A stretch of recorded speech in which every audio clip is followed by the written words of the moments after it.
Como eu disse, é uma instituição imensa e aparentemente uma das únicas que realmente é vocal e com poder de posicionar esse tipo de reflexão mais crítica sobre a inteligência artificial. O simples fato de fazer isso é a mais absoluta, mais absurda talvez ilusão do nosso tempo. Antropólogos do futuro vão falar sobre isso. O surgimento e a evolução da inteligência artificial tem desumanizado o ser humano. A gente está provavelmente entrando agora em uma fase de possível embarque no pós-humano. É algo que foi pronunciado pelas teorias do século XX e parece estar acontecendo. Curiosamente, agora no dia 14 de janeiro desse ano, 2025, o Vaticano liberou uma nota sobre a inteligência artificial e a inteligência humana, chamado Antiqua et Nuova, se referindo às tecnologias, a antiga e a nova, mas tecnologia aqui tem um sentido diferente. Primeira coisa, eu acho importante deixar claro, eu sou ateu, como eu fiz o outro vídeo explicando a causa, inclusive dê uma olhada, eu acho que você vai gostar. É uma visão bastante diferente do que geralmente se aborda no ateísmo. E por que isso é importante? Porque eu vou fazer uma leitura sobre essa carta do Vaticano e não é uma leitura crítica, por mais incrível que possa parecer. E tem uma razão muito clara para isso, porque provavelmente entre todas as instituições de prestígio, de volume, de abrangência, atualmente o Vaticano, como uma instituição milenar e muito grande e espalhada pelo mundo, parece ser nesse momento, e eu vou abordar porquê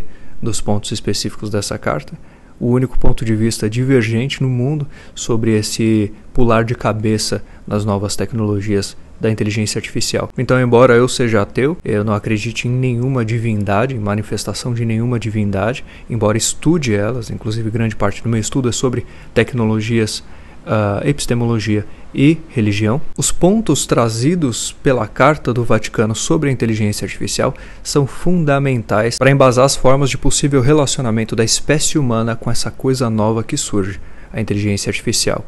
E por que eu não vou fazer críticas ao Vaticano nesse sentido? Primeiro, porque a história do que a Igreja Católica fez na história é muito clara e está disponível para todos investigarem. Segundo, porque as premissas religiosas do Vaticano, especificamente as católicas, são muito claras. Não tem por que a gente discutir premissas que a gente já conhece. Por exemplo, o vínculo que eles fazem de uma certa natureza da razão humana, não eles católicos, tá? E toda a teologia cristã, inclusive manifestada nos racionalistas, como você vai ver isso em Descartes, claramente, em Spinoza, em Leibniz, mas também em Kant, por exemplo, criticista, né?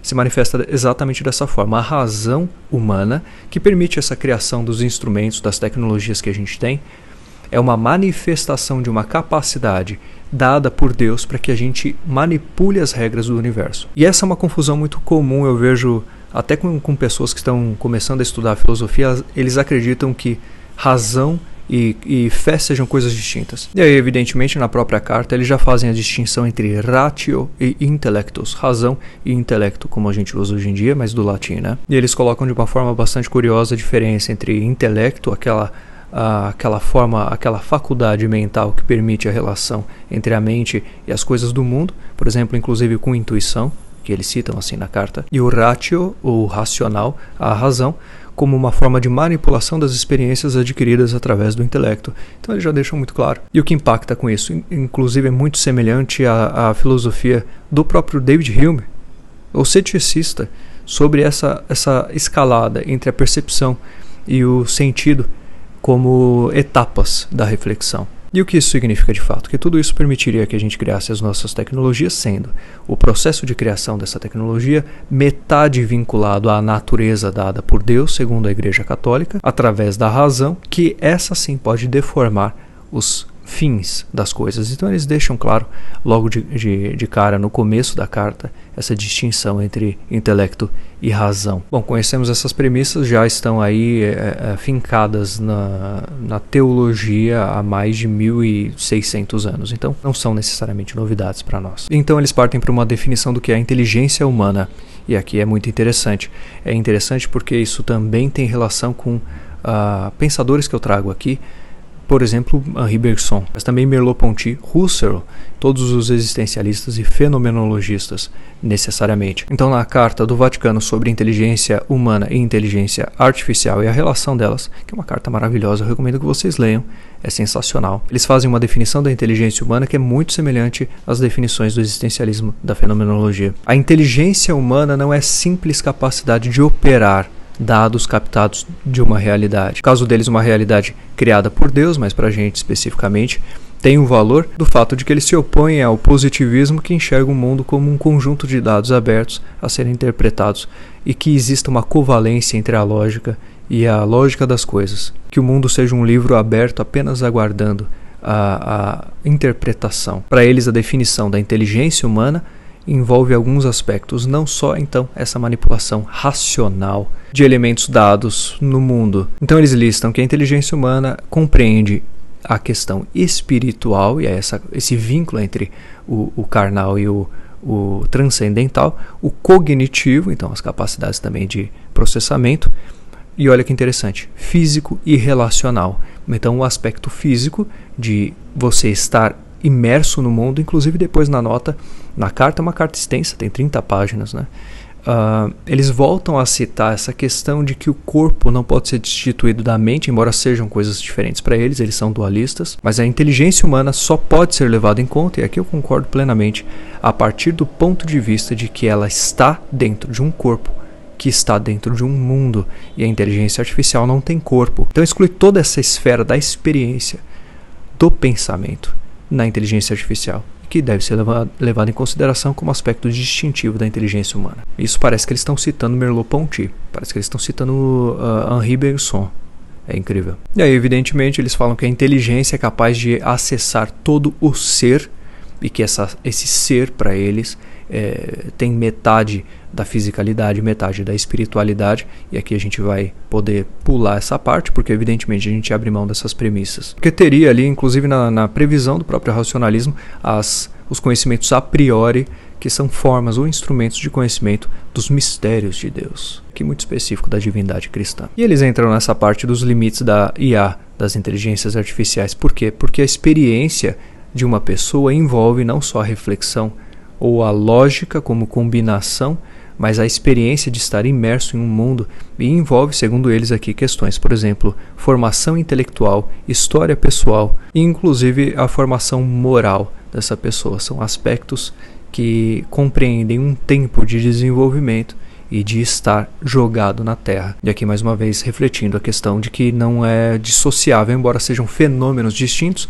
o biológico e a mente, como emergência do biológico, não se destitui a mente do corpo. Aqui pensando pontos importantes para as ciências sociais atuais, tá? Eu trago aqui que, como eu disse, é uma instituição imensa e aparentemente uma das únicas que realmente é vocal e com poder de posicionar esse tipo de reflexão mais crítica sobre a inteligência artificial. E aí eles citam um ponto muito importante, eu já repeti diversas vezes no canal: tentar correlacionar a inteligência humana e a artificial, na verdade, significa reduzir a inteligência humana a aspectos funcionalistas, como eles dizem, utilitaristas ou quantificáveis. Ou seja, isso faz com que a inteligência humana pudesse ser avaliada através da quantidade de tarefas que ela consegue resolver, e não funciona dessa forma. E aí digo, a inteligência não está sujeita ao projeto humano. É o contrário, o projeto humano nasce das especulações, das avaliações, das projeções da inteligência humana. O projeto humano está sujeito à inteligência humana, não o contrário. Uma nota muito importante que eles falam sobre a educação, porque não se pode substituir educadores, porque a função do educador não é só transmitir determinada informação. Isso daí a inteligência artificial faz muito bem. Mas os educadores têm também função de servirem como modelos. Modelos do quê? Modelos das principais qualidades humanas. Também da felicidade, da alegria, do engajamento no estudar, sobretudo e principalmente da descoberta. Não só abordar temas, mas como abordar esses temas, como extrair o melhor desses temas, como refletir sobre esses temas. Então, essa presença física dos educadores pode criar um engajamento que a inteligência artificial jamais seria capaz de fazer por modelo, por representação de modelos. Aqui a gente chega num ponto importante dessa transferência de responsabilidades para a inteligência artificial. Uma passagem muito interessante que eles colocam explicitamente o texto dessa forma. Quanto mais aumenta o poder do homem, tanto maior é a sua responsabilidade, eles dizem. E aqui mais uma vez reflete as responsabilizações existenciais, a responsabilidade inclusive que aparece em Heidegger, uma responsabilidade que você tem enquanto ser com suas vontades para a realização delas, de ter consciência de que outros seres existem com as mesmas vontades. E esse modelo de imposição de uma inteligência artificial como solução não é um modelo discutido por todos os seres humanos. Em nenhum momento foi feito um fórum internacional em que se chamou um pleito da humanidade inteira e se questionou: é isso que a gente quer? É isso que a gente precisa agora? Qual que é a escala de priorização do que a gente precisa? Também aqui, evidentemente, eles dão uma provocada sobre as consequências dessa racionalidade destituída da espiritualidade, que para a gente não é necessariamente importante, mas é muito interessante essa discussão do ponto de vista ético, de uma decisão que está sendo feita por tecnocracia que não leva em consideração o consequencialismo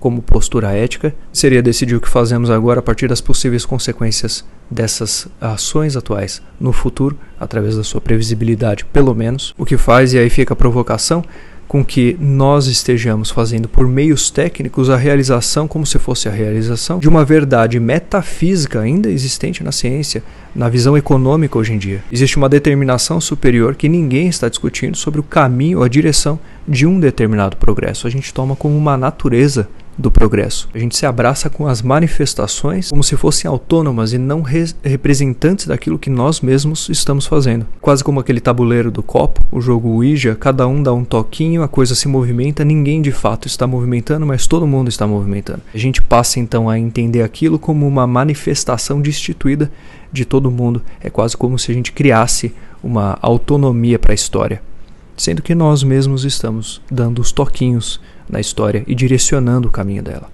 Pura ilusão, pura metafísica, existente ainda hoje em dia.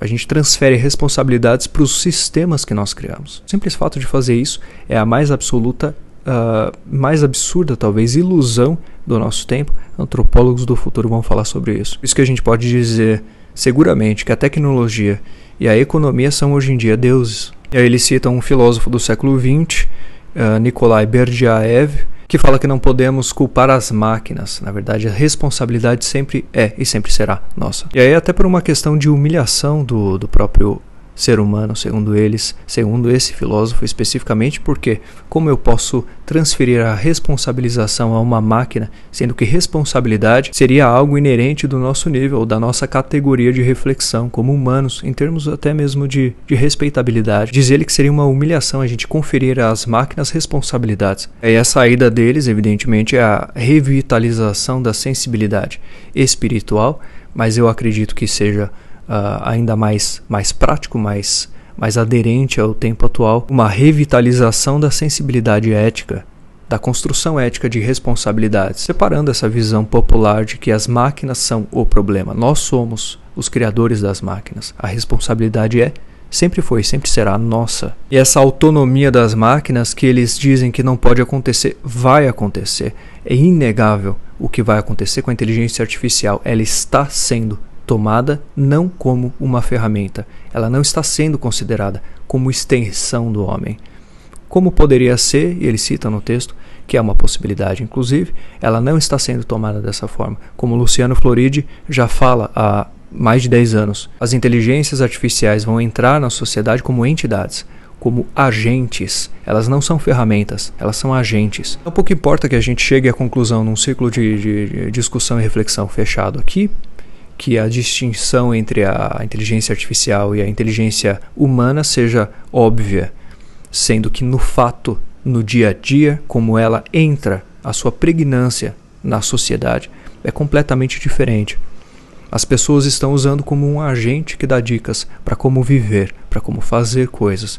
E esse agente vai ganhando dimensão nos relacionamentos, inclusive para que seja muito em breve um agente de relações. Como eu sempre disse, se a inteligência artificial é inteligente, primeiro não é, mas ainda assim não importa, nunca importou, porque o ser humano vai usar como se fosse. E muito em breve vai ter gente nascendo e morrendo por decisões de inteligência artificial, por esse senso etéreo que as tecnologias que nós não conhecemos sempre trouxeram. Existe um vínculo muito forte entre a magia e a tecnologia. O desconhecimento do interior da caixa traz esse tom de mistério. Em termos de manipulação da superfície dos dados, eu perguntar uma questão de economia, eu resolver uma questão de prova, a máquina faz melhor do que eu. Para o ser humano isso é suficiente para que o ser humano entenda a sua suposta inferioridade. Porque caímos nesse erro de transferir a lógica como manipulação simples de dados. Como diz Gregory Bateson, por exemplo, a lógica não é mais do que uma manipulação por via causal. Se a causalidade não é dessa forma, a lógica também está errada. Nós não entendemos assim. Popularmente, nós cederemos a essa máquina como uma entidade superior. E aqui eu estou falando de pessoas começando a construir relacionamentos com essas máquinas. Em pouquíssimo tempo a gente vai ver isso. Já deve estar aparecendo matérias sobre esse tipo de coisa. Tomando decisões importantes da sua vida a partir disso. Porque suspeita-se que a máquina tem um conhecimento mais ampliado da realidade. Lembrando que ela não faz mais do que manipulações algorítmicas por estatística dentro de respostas que os seres humanos que treinaram a máquina sinalizaram ser mais ou menos adequadas. E uma fala final que eu trago, eles citam um filósofo chamado Jorge Bernanos, que fala o seguinte, e aí eu cito: o perigo não reside na multiplicação das máquinas, mas no número cada vez maior de homens habituados desde a infância a não desejar mais do que aquilo que as máquinas lhe podem proporcionar. Isso é exatamente o que Bergson estava falando desde o começo do século passado, mas que se reflete também no trabalho, por exemplo, de Paul Virilio, da tecnocracia e da mudança da episteme, ou seja, do pensamento, a forma de pensar do ser humano, até mesmo cosmovisão, por conta das suas próprias criações. À medida em que nós vamos criando coisas, nós vamos nos surpreendendo com elas, e elas começam a ganhar autonomia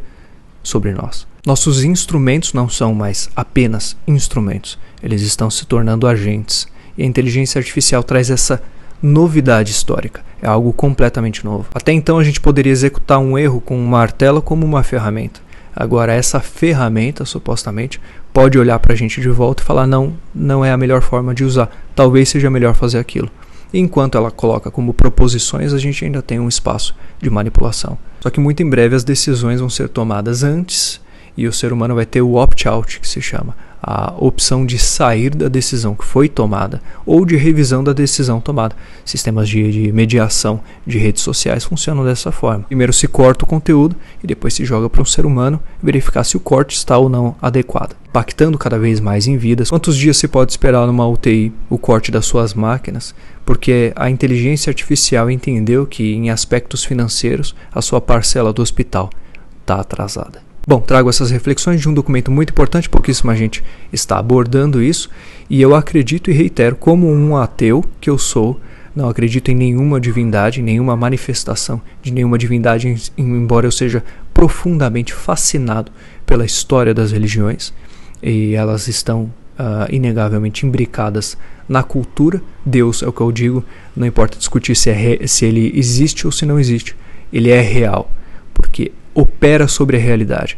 Em nome dele tudo foi feito. Ainda assim eu fico muito contente e reforço para vocês lerem o texto aí com a camada de leitura que quiserem, né, excluindo de repente as premissas religiosas ou não, contemplando elas, são bonitas, são belas. É a única instituição que tem tomado frente com uma posição que complexifica de fato, verdadeiramente, a discussão sobre inteligência artificial. No mais, a grande massa passa o tempo inteiro discutindo apenas como adequar esse agente ao seu dia a dia para facilitar o seu trabalho, como se ele fosse parte inerente de um projeto de progresso que ninguém sabe para onde estamos indo, ninguém sabe a que destinamos a nossa vida inteira em termos funcionais. E essas ferramentas que entram ali no meio do processo, agora com a agência, acabam servindo aos propósitos do progresso, que ninguém parou para discutir afinal, para onde estamos indo. Bom, é isso por hoje, espero que você tenha gostado. Compartilhe esse vídeo com quem você achar interessante, professores, alunos também,